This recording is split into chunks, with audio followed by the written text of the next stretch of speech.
Malam itu angin dari Gunung Jerai bertiup perlahan serta membawa bau tanah yang lembap dan menusuk hidung, dan di kawasan kaki gunung ketika itu memang benar-benar sunyi.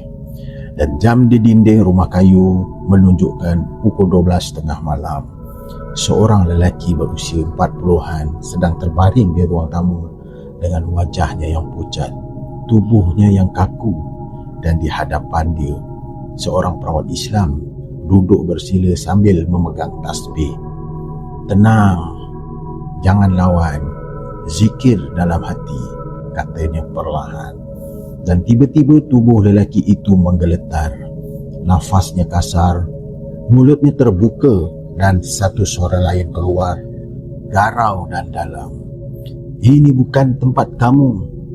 Perawat itu meneruskan bacaan surah Al-Baqarah tanpa mengangkat wajahnya, dan dia berkata, "Kamu siapa?" soal perawat. Suara itu ketawa kecil. "Kami yang lebih lama di sini. Gunung ini tanah kami. Dia yang melanggar." "Jadi apa yang dia buat?" kata perawat itu. "Dia ambil dari hutan, dari tanah, tanpa izin kami," kata makhluk itu pula. "100 tahun kami menjaga dia." Dan perawat itu menjawab dengan tegas, "Tiada janji antara manusia dan jin kecuali dengan izin Allah." Sebaik saja perawat itu berkata begitu, tubuh lelaki itu melengkung dan jarinya mencengkam lantai hingga berdarah. "Kau jangan sebut nama itu. Aku takkan keluar." Perawat itu meneruskan bacaan ayat kursi dan bergema di ruang tamu. Bau hanya tiba-tiba memenuhi udara. "Jika kami pergi, kau kena ingat, dia akan binasa," jerit suara itu.